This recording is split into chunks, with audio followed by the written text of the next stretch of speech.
Welcome to the Forger Podcast, where I talk with cottage food businesses about their strategies for running a food business from home. I'm David Crable, and today I am talking with Liz Marek. But before we jump in, just a quick reminder that we are only 1 week away from the first ever National Cottage Food Conference. You can still buy tickets for only $20, so check it out at cottagefoodconference.com. All right, now, you might already be familiar with my podcast guest today. Liz is well known in the cake decorating world. She teaches beginner and advanced bakers how to craft amazing cakes, and she now has over 250,000 followers. Liz has seemingly done it all. She is an expert cake maker. She has run a successful brick and mortar bakery. She's won many cake competitions. She's appeared on television and the Food Network many times. She's written a book. She's traveled around the world as a professional speaker. She's a mom to 2 young children, and now she is an online influencer and teacher through her business, the Sugar Geek Show.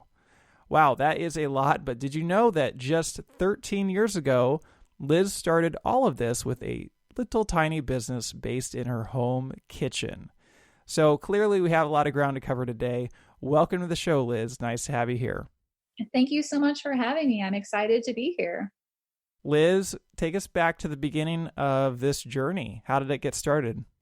First of all, I love that introduction and kind of like wrap up of the last 13 years. It's kind of like, wow, that did all happen. Yeah, that's a lot. It is a lot. And it is funny to think that it all started in a little tiny kitchen.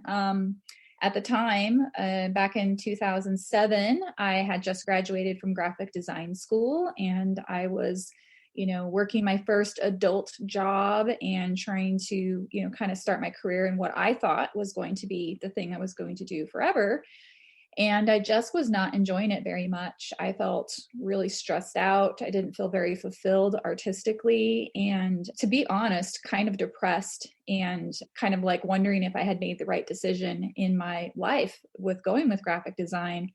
And so while I was going through this sort of like pre-life crisis, like I hadn't even started my life yet, and I was already like, I don't know what I'm doing. I started watching just, like Food Network shows, and cake decorating shows were really big back then. And I really enjoyed watching this one show called Ace of Cakes with Duff Goldman. If you're in the cake industry, you definitely know who that is. And he was making these really artistic and very elaborate cakes, things that were in the shape of they weren't just stacked cakes. They were like in the shape of things. Sometimes they moved. And I was like, wow, I've never even seen cakes like this. I don't know what fondant is or I had no knowledge of baking at all, like none. And without telling anybody, I just thought maybe I would just try to make a cake, like just a little small stacked 6-inch cake with some fondant and sprinkles for my friend's daughter's birthday, she was just turning 1. I didn't tell her I was getting into this at all. She just was like, oh, I need a cake. And I was like, oh, I'll make it. I'm sure she just thought I was just going to make like a regular old cake. And looking back on it, it was a regular old cake, but I thought it was very fancy.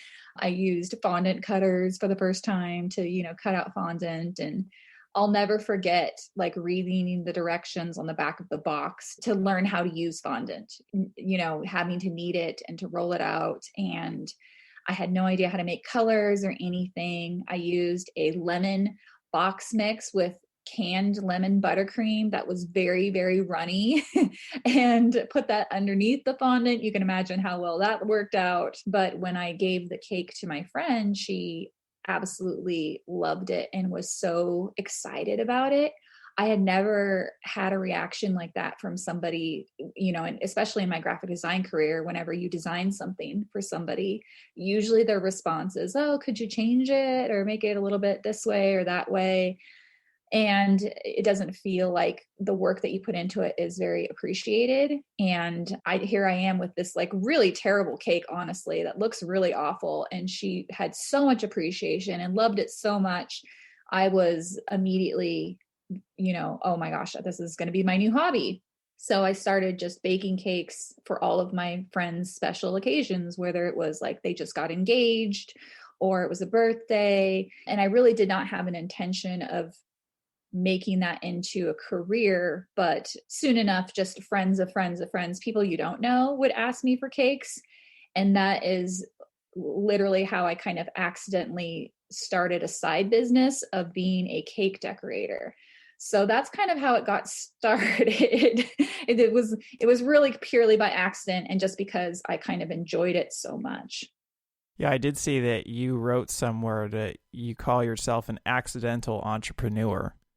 Yes, that's definitely truthful in the matter that I didn't really plan to start a business. And I actually think a lot of cake decorators do that too. They just kind of started as a hobby, or they want to make cakes for their kids. And then they discover that they have like this artistic knack for it. Even, especially, I think people who have jobs as accountants or lawyers, even doctors, I hear a lot of that where they have really quite technical jobs. And then they decide one day they want to make a cake as just a fun little thing. And they're like, wow, I'm really good at this. So who knew so many kind of technically, minded people actually are very good cake decorators. So once I discovered making cakes though, that's all I wanted to do all the time. In fact, I got written up once at work because I was printing out a contract for an order, and like my boss like walked in right as it was printing out, and she was like, "What's this for?" Thinking it was for a job or something that we were working on. And I was like, "Oh, I hope it's okay. I was just printing out this contract." It wasn't like it was full color. It is literally just a black and white piece of paper, but she just happened to see it. And then I was like, "Oh, I've been decorating cakes on the side." And I didn't think it would be that big of a deal, but she got like really upset at me that I was doing creative work on the side. And which, if you think that's a very odd response, it is. It truly, it was a really weird response. But at the time I was like, oh, I guess I shouldn't be, like stretching myself too thin. I need to be focusing on work. And it's kind of how she put it. But I literally could not stop. I could not stop thinking about cakes. I couldn't stop wanting to make them. And so after a couple more projects, and I think I had made maybe 7 cakes, and my job was getting even more and more stressful, I quit my job. I just quit it. I just quit. And I tried to put in my 2 weeks notice, but my boss did not want me to quit at all. She kind of badgered me for like an hour in her office, kind of, telling me that I was throwing my career away, which made me honestly even more determined to quit because of how she was talking to me. So that's how I accidentally started my cake business. Well, now you went to school for 4 years, or at least, I don't know how long. 3 years. Is it 3 years. 3 years to get a graphic design degree, and then you got this job. You thought that was going to be your career. So how did you know that it was the right time to quit your job and move in a totally different direction and leave that all behind? I didn't know. And at the time, I don't think I really thought that I was going to quit graphic design altogether. I just know I didn't want that job.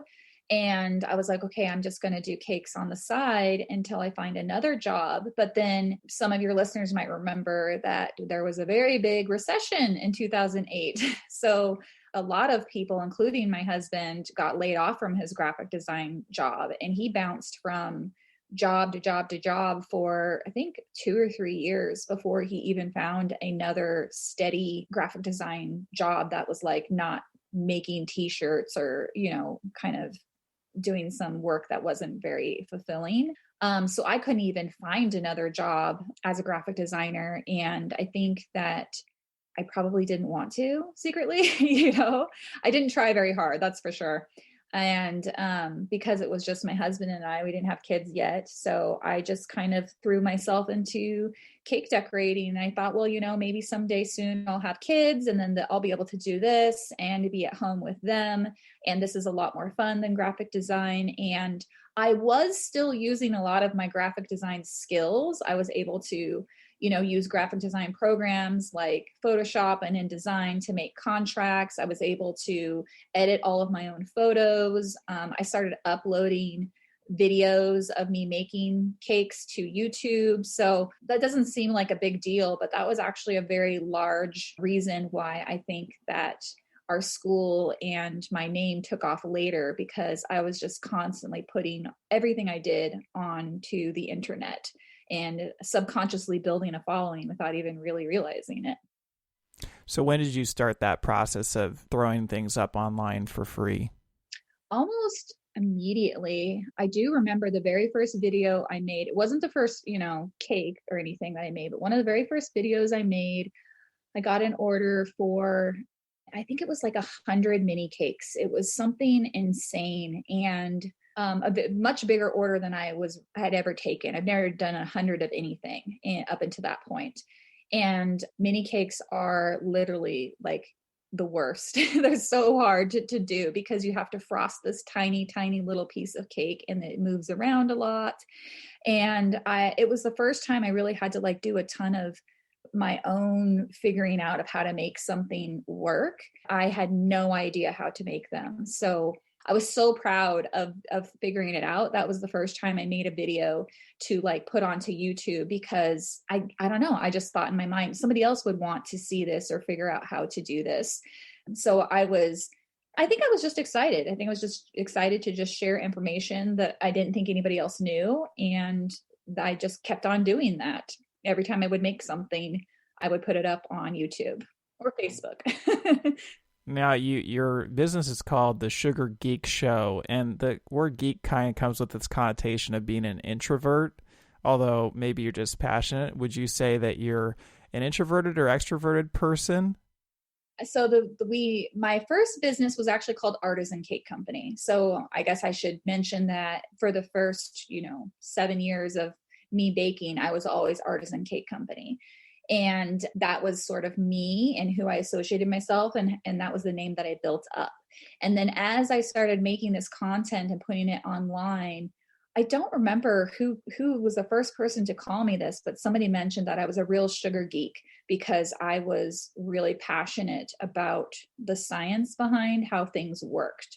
And I really liked that name. I liked being called that. It made me feel proud. And my husband and I are just like really big comic book nerds. We love going to Comic-Con. I love to cosplay. At least I used to. I don't have time to do it anymore. We were, always drawing and into kind of geeky stuff. And I think I looked up the definition, and there is a definition that's like, one who's socially awkward. That's definitely me. Someone who doesn't exactly understand social cues. Oh, that's definitely me. But the third definition was like someone who is deeply passionate about a particular project or a particular subject. And I was like, yeah, that is definitely me. So it seemed kind of obvious to change when I stopped baking as a cottage baker and moved into building this sort of like brand of just teaching.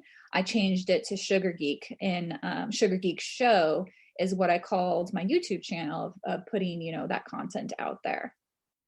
I was just wondering if it was just natural for you to put yourself out there. Like that's something an extroverted person would typically do is, throw their videos up online and start teaching. Was that uncomfortable for you to do, or was it just very easy or natural for you to start putting yourself out online publicly?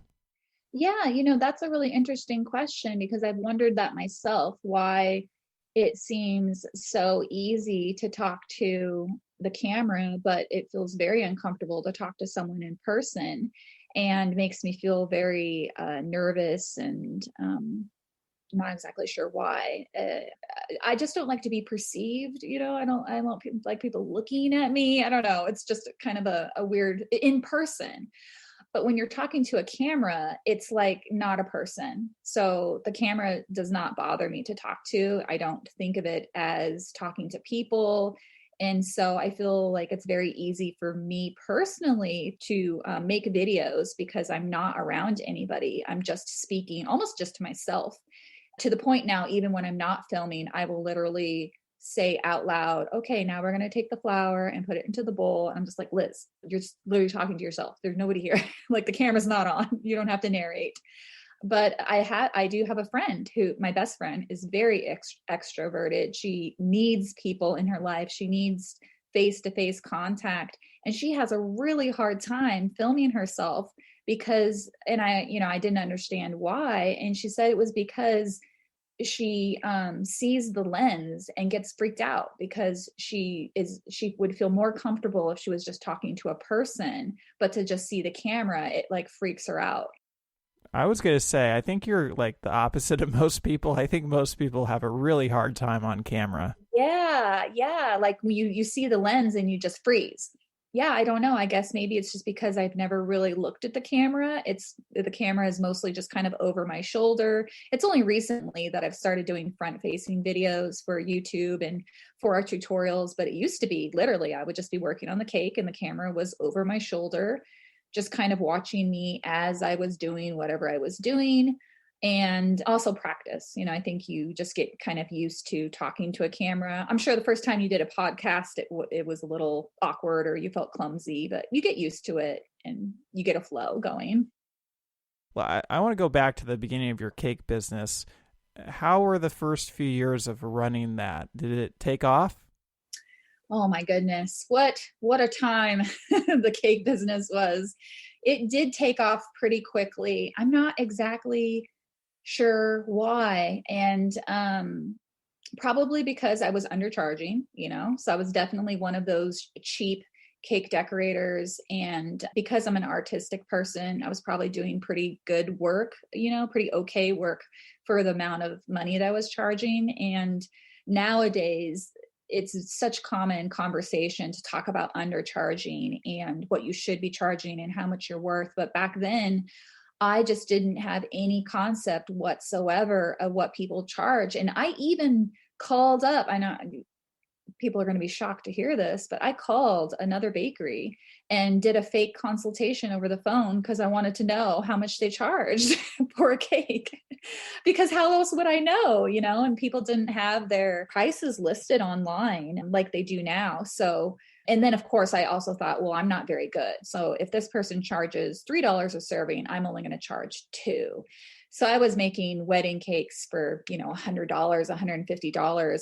And it's just cringeworthy now, but it's the truth. I think a lot of people start out that way thinking that, well, the flour only costs $10 and the eggs only cost $2. And you forget to kind of add in the part where your experience and the actual time it takes to make the cake all should be costing something. And then even if it's not the world's best cake, it's still of value. So I started off very much undercharging and kind of doing just basic stuff. I knew that I wasn't very good, but I would constantly be on this website called Flickr, where a lot of cake decorators at the time would upload their work, and I would kind of look at it and get inspiration and try to recreate designs that I thought were trendy or were getting a lot of attention. So that's kind of how I started, was just sort of trying to recreate other cakes. And I probably had maybe 2 or 3 cakes a week pretty quickly. I should also mention that, my husband built me a website pretty much immediately, which is a big plus. Back then, we didn't have social media for people to order through. So if you didn't have a website, you didn't get orders. So I had a website pretty quickly with all 7 cakes that I had made so far up on there. And that may have been actually a contributor to getting orders pretty quickly because we just had a website, so people were able to find us. It wasn't until I started doing local like bridal shows and I started meeting other people in the industry that I actually started to create cakes that were more my own style, because they would ask me. So I'd go to a bridal show and they say, bring 3 display cakes that represent your style. And I was like, what's that? I don't know if I have a style. Or I would get asked to do a inspiration shoot by a photographer that I met at the bridal show. And she'd say, okay, we're going to do a fake photography shoot to promote all of our businesses. So you need to bring the cake. And the theme of the fake photo shoot, the inspiration shoot, is like spring love.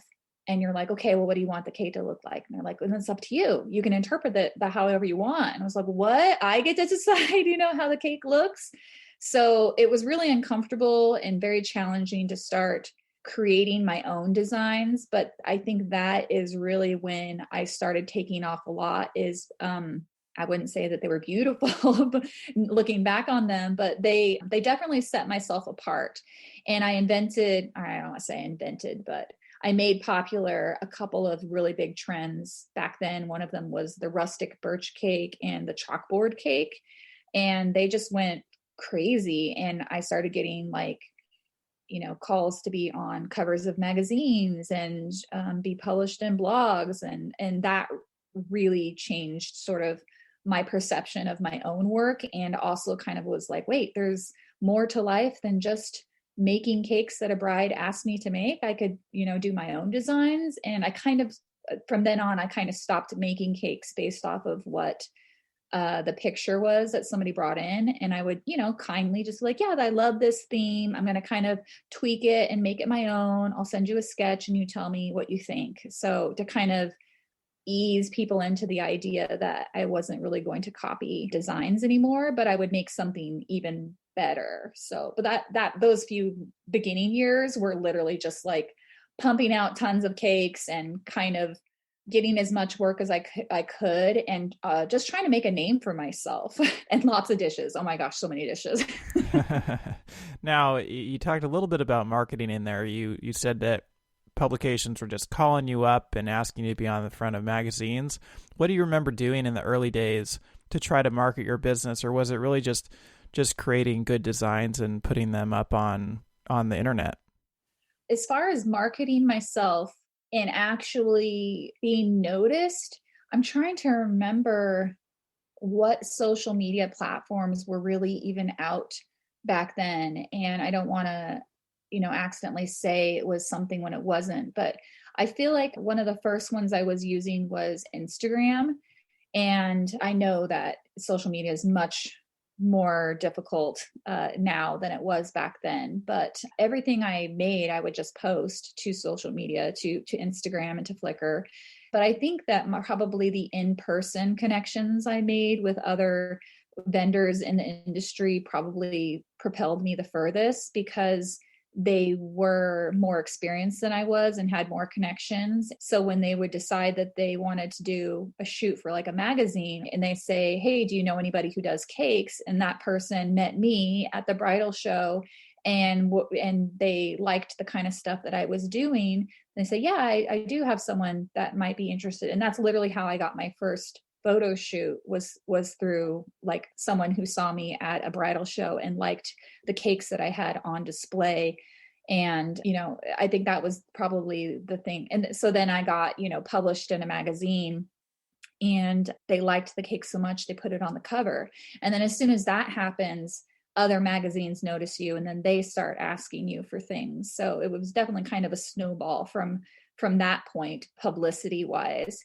And then just continuing to put things on my website. So I was always updating my website, taking down the ugly pictures, the older ones. As I was getting better, I was always just keeping my website fresh. I think something that I see a lot of people do is they keep every picture of every cake they've ever made, on their website. And not only is it a lot to sift through, but you should always be keeping the best of the best in front of people. So as you get better, the pictures get better, and you should be charging more with the more experience that you're getting. And you don't want them to see those old pictures that aren't very good. You only need about 10 pictures for someone to get the gist of what your quality level is. And then they'll either order or not order based off of what they see. But sifting through 100 pictures is not going to convince them. In fact, it's probably just going to be a little bit overwhelming for them to look through all that. So you didn't reach out to any of the publications. You just kind of let your work speak for itself, I guess. But I'm thinking about, it's a lot to start a cake business, right? Like just running a business, there's so many moving parts, making the cakes, decorating the cakes, delivering the cakes. And then on top of that, you're managing this content, and on top of that, you're going to bridal shows. Like, how did you balance all of those things? Or how would you recommend that someone split their time or try to balance those things all at once? It is a lot for sure. And I think the first thing is you have to have an understanding partner in your life, because when I was making all of these wedding cakes every week, we basically never had weekends. You basically have to say, okay, every Saturday I'm going to be delivering cakes. Sometimes on Sundays too. Every Friday I'm going to be staying up until 4 a.m. finishing the cakes that are going to be delivered on Saturday. And actually I need help delivering the cake on Saturday. So that means my partner has to help me deliver the cake. And now I'm exhausted. So I need help doing the dishes, picking up ingredients when you're in the middle of baking and the other person needs to run to the store for you. Now, I don't want to say that my husband, Dan, ever really enjoyed that, because he didn't, but he definitely, he supported me. And I think he thought I was a bit crazy for wanting to be so busy all the time, but I really did enjoy it so much. So, having support is definitely makes it a lot easier. We didn't have any kids when I started, so I didn't have to worry about working around sleep schedules and, doing family activities during the daytime and then working at night. I know a lot of, home bakers who have kids. That's a huge, huge challenge, which I got to I figured that one out later, after we did have kids. So at the time, it didn't seem like a big deal to kind of jump full speed into opening up a business, because it was all my time. It was everything that I wanted to do, I could just do. But I did have to very quickly on sort of define certain days for certain tasks. Otherwise, I would get overbooked and overwhelmed. And especially when you're a beginner, you don't really know how long things are going to take. So you kind of have to just say, well, I don't know how long this is going to take, but I'm going to give myself a whole day to do this task. And I might have to end up staying up all night. And then next time I will know that this thing took much longer than I expected it to. So as you schedule yourself, you kind of get a feel pretty quickly for how long things take. So I used to think that I could just wake up on Thursday and like bake the cakes and make the frosting and do all of these kind of prepping tasks and somehow get it done in time to have the cake finished the next day. And it never would work out. I would just end up being so tired, and the kitchen would just get so messy. I would make mistakes because I was just trying to rush. So I started baking all of my cakes on Wednesdays, and I would prep all of my buttercream. If I had any like toppers I needed to make, I would make those either on Tuesday or on Wednesday, or sometimes even the week before if I had time. And I would do all of my grocery shopping on Tuesday. So I would look at all of my contracts that I had for that day. And I would say, okay, I got a lemon cake to make. I need to make sure I get lemons. I need to make this many cakes. I got to make sure I have enough butter and sugar, and not leave that to the day that I was actually baking, because that cuts into the time of prep. So Tuesday shopping, Wednesday baking, Thursday crumb coating and stacking. Because if you have 5 wedding cakes, like you think, oh, I'm just crumb coating and stacking, but doing that times 5, 3-tier cakes, that's a lot. And sometimes they were even sculpted cakes, like groom's cakes or something, that even took more time. And then all Friday would be spent decorating and putting on all of the final details. Hopefully any pre-made decorations were already made. All I had to do is just put them on. Even putting fondant on the outside of a cake takes much longer than you think it's going to take. Then deliveries on Saturday, sometimes Sunday. And Sunday was really the only day that we ever got any sort of rest, because it was like all of the deliveries were over. So maybe you'd have one, but that was very rare. So that was kind of the day to clean the kitchen, do anything else besides cake decorating, which hardly ever happened. And then Monday, I would answer emails. I would send out quotes. I would do sketches. We would have tastings. So it was kind of like a administrative day. And I did that I did that way from 2008 until 2014. Like every single week, we just repeated that process over and over. The only thing that ever changed was during wedding season, we would block out a couple of weeks and just do tastings every hour. So somebody would say, I'm interested in a wedding cake. I would say, okay, come do a tasting. We have these slots available. They would come to my house. We would do the tasting. They'd either put down a deposit or not. And then we would just go straight to the next one, and we would block them all together. And then once we were booked, and we wouldn't do any more tastings after that, because tastings were actually really time consuming, and, having people come to your house and make sure it looks really nice and prepping all of the cake slices and all of that.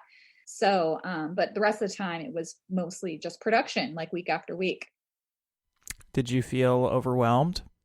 Oh my gosh.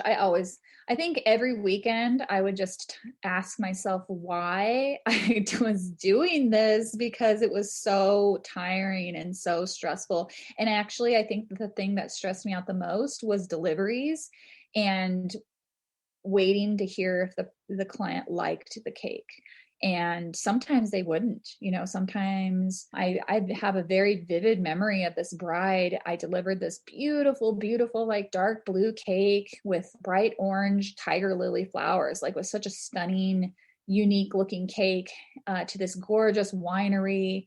I didn't have even a hint in my mind that she might be upset about it. And I got an email 2 days later after the wedding, and she was really upset because the color of the cake was not the right kind of blue. And I was like, what do you mean? And she said, she sent me a picture, and it was with the flash on. And when the flash was on, the cake looked like purple for some reason.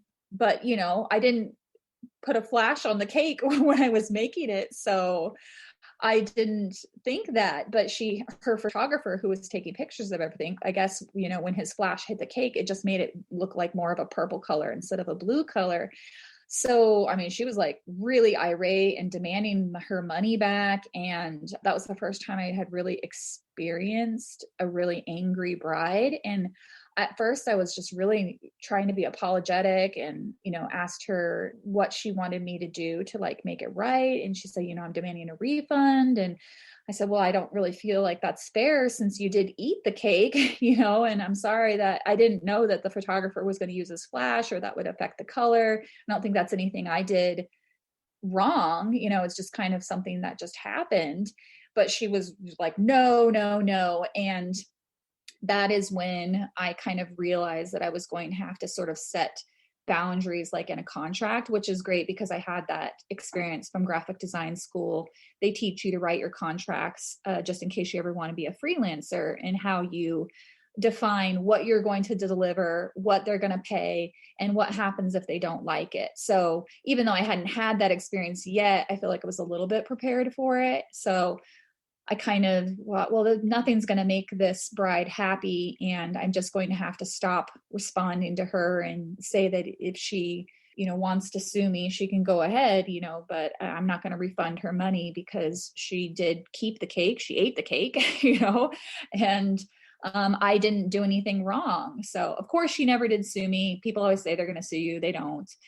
She never left me any bad reviews, but even if she did, I would have responded and, explained the situation. But I think sometimes bakers can get scared into thinking that they need to refund money, even though they didn't do anything wrong, because they get worried about bad reviews or just angry clients, which I totally understand because they are scary, but setting contracts in place is a big weight off your own shoulders because you've already thought of this situation. So when somebody does come along and accuse you of not fulfilling your end of the deal, you have it all in writing, and you can say, well, actually, no, I did fulfill my end of the deal. And this is something that falls outside of what we agreed upon. It's not anything that I did wrong. It's very unfortunate. I'd like to, make it right. Can we agree on something? But at the end of the day, if the client wants to be mad and irate, that's not really anything you can do about it. So, but those feelings of nervousness that was going to happen again pretty much never went away. Well, let's fast forward a little bit. You, I know, started to do cake competitions. What was the first cake competition you ever did? Oh my goodness. Yeah. So I don't even know how I found out about them. I think as I started making friends in the cake industry, thanks to social media, I started hearing about these cake shows that people would travel to with their cakes, and they would win prizes and things like that. But mostly I just wanted to meet other cake decorators and to kind of be a part of the club. Like I just, I felt, oh, everybody's there. I want to be there too. And so my first cake show was in 2014. So I was pregnant with my daughter, Avalon, and it was all the way in Austin, Texas. So just figuring out how to get my cake to the cake show was like the first challenge. So that was another video that I made early on, talking about how to pack a cake into a box and make sure it didn't flip over while we were traveling, because they have to put it into the bottom of the plane to fly, and they're not very gentle with the boxes.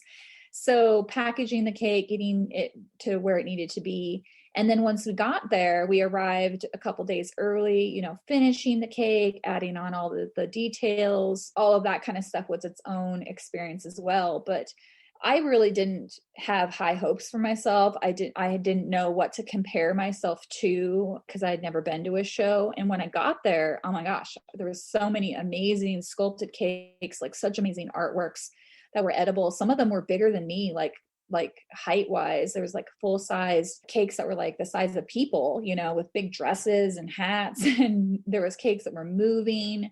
So you would go to room, like going to all the different vendors, talking to all the different people that you knew of that didn't, had never met in person. And it was just like, that experience just by itself was really fun. But then I didn't think about the fact that the show was over on Sunday. So I had set myself to fly out Sunday morning, but I didn't know that they do the awards Sunday night. So I had actually already left and had to go home. And I got a phone call when I got back home from my friend who I traveled. We shared a hotel room while we were there. And she says, "You won first place for your sculpted cake, and you won like grand prize, like best in show." And I just couldn't believe it. I was absolutely stunned. I thought that there was definitely other cakes there that were better than mine. Natalie Sidesurf, some of your viewers might be familiar with her. She's a huge cake star now. She had a piece there, and it was so beautiful. I couldn't believe that it didn't win. That was the one that I thought should have won. This is I think I've seen this cake. It's the old lady looking into the mirror. Yes, that's the one. I'll just say that is an unbelievable cake. And it's one of the only cakes I've seen that's not just impressive, but also a real piece of art that has so much meaning inside of it. Thank you. I'm not sure I've ever done a better cake than that one, to be honest. It just had a lot of emotion in it. Some people told me that, they saw it and they cried, and it was really moving for them. And I didn't realize I had put so much emotion into it. But looking back on it, it was my first real piece that I created with a story in mind, I had this whole thing in my mind that there was, because the theme of the show was time. And so for me specifically, the passing of time has always been something that has kind of brought a lot of emotions in me, and wondering what my life was meant to be and who I am meant to be, and am I using my time wisely? And it's kind of deep, but like literally my whole life I've thought about that. So when they said that the theme was time, I don't know why this theme popped into my mind about someone who looks back into the mirror and sees themselves the way that they used to be, young and beautiful, and they're older now, and maybe they've lost their people that they love, and they can think back on all of these memories. And I think a lot of people, they weren't sure if she was happy or if she was sad, so I think it just brought a lot of people can resonate with that type of feeling. So yeah, it's actually still on display, believe it or not, because it's not a real cake, just in case anybody's wondering. It's rice cereal treats and foam, because you have to show in a competition that you are able to build a structure that supports cake, but then you don't use actual cake because they want the cake to survive for multiple days, at a show without falling apart or melting or anything like that. So the cake just kind of dried out, and sugar is pretty self-preserving, and it's still on display at a bakery, I think in Louisiana. She ended up taking it home. And it's Wow. pretty faded, but yeah, it's still there. I might even be able to find you a picture of it. Wow, that's crazy. Well, so you got the competition bug, and that kickstarted a ton of competitions, I guess.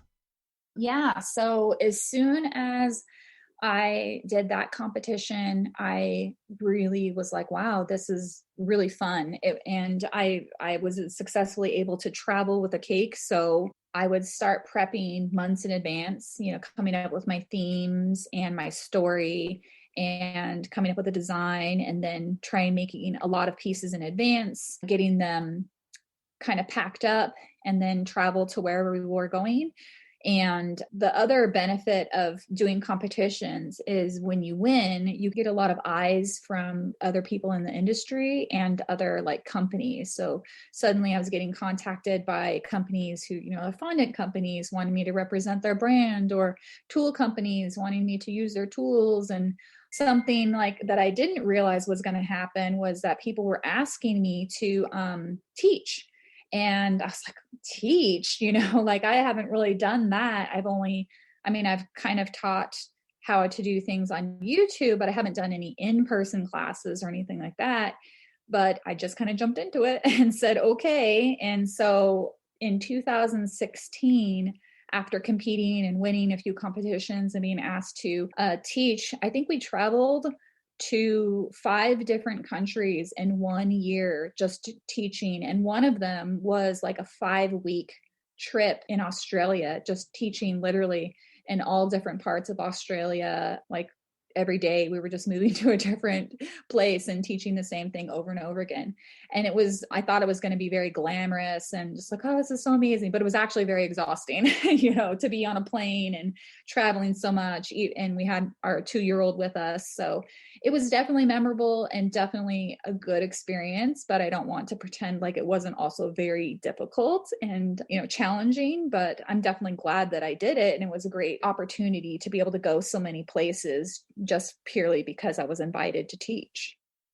I was going to say, in the back of my mind, you're talking about all this stuff, but you started the cake competition when you were pregnant. And so your business is really ramping up. It seems like exponentially starting to skyrocket, and you're starting a family at the same time. What was that like? Oh my goodness. Not recommended.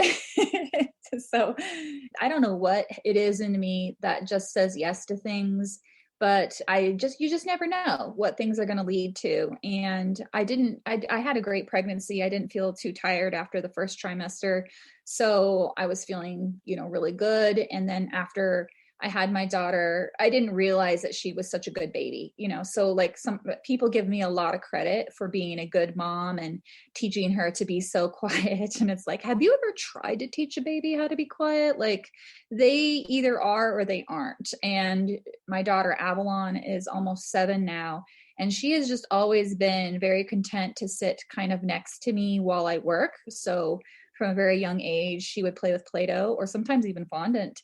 And she would know that, okay, mommy's about to hit the play button to record. I need you to be quiet for a minute.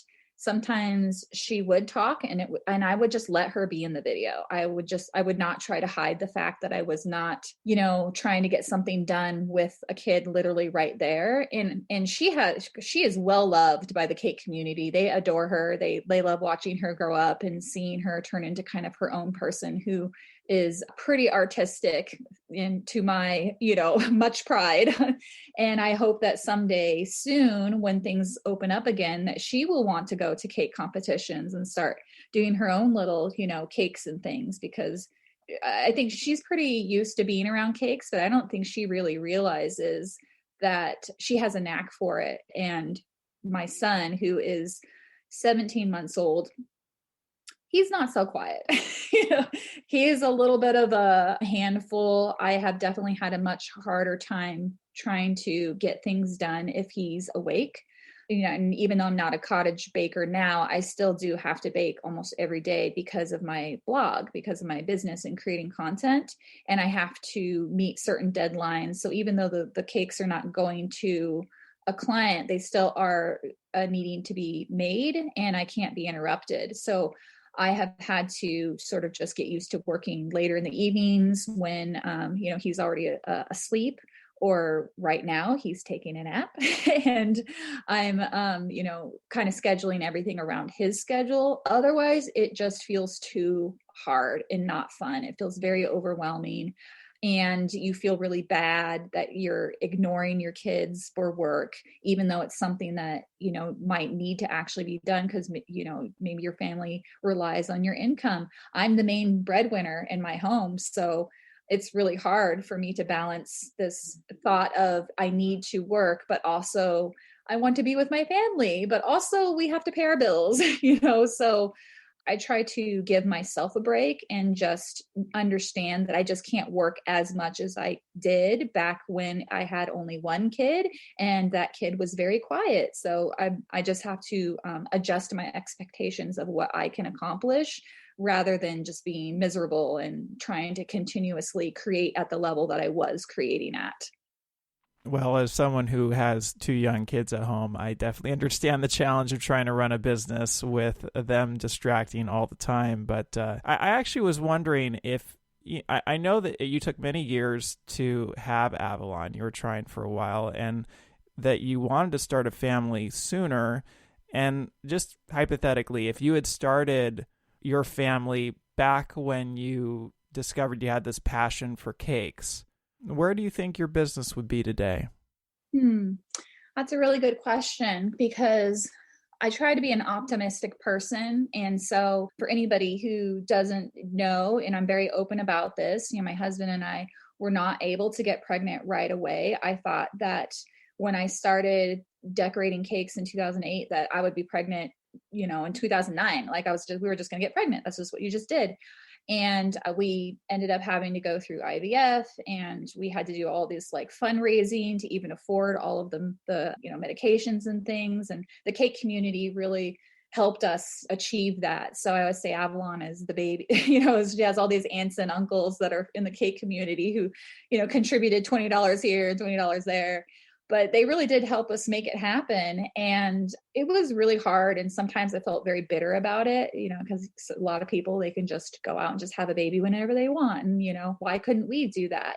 But the positivity in me would say, if it wasn't for the fact that it took so long for us to get pregnant and I didn't pour myself into my business, I don't think that I would be here. I think I would have just enjoyed making cakes on the side. I probably never would have traveled and taught to the extent that I had, because I was already bitten by the competition bug by the time Avalon arrived. But had she been there already, would I have even had time to make those competition pieces? Would I have had the mental space or the energy? I'm not sure I would have. So in hindsight, I feel like even though it was a struggle and I didn't prefer things to go that way, it was actually a blessing, because I spent 6 years pouring myself into my business. I called my business my first baby. So I gave it all of my attention, all of my love, and put everything I had into it. And is a big reason why I was able to build it up to where it is now, because that's all I focused on for a very long time before even kids entered into the equation. That's the end of part 1 of my interview with Liz Marek. Be sure to keep an eye out for part 2, which is coming in a couple of weeks. If you haven't already seen Liz in action, I encourage you to head over to the Sugar Geek Show to watch some of her videos, many of which are completely free. She has content for every skill level, and I'll include some links in the show notes so you can check out her stuff. For more information about this episode, go to forge.com/podcast/31. And remember that we're just 1 week away from the first ever National Cottage Food Conference, which is happening from April 6th through 9th. Tickets only cost $20, and I think it's going to be a lot of fun. Check it out at cottagefoodconference.com. And if you enjoyed this episode, please head over to Apple Podcasts and leave me a review. A review is the best way to support the show and will help others find it as well. I'd also really appreciate it if you could share this show with any bakers or home cooks that you know who might be interested in it. And finally, if you're thinking about selling your own homemade food, check out my free mini course where I will walk you through the steps you need to take to get a cottage food business off the ground. To get the course, go to cottagefoodcourse.com. Thanks for listening, and I'll see you in the next episode.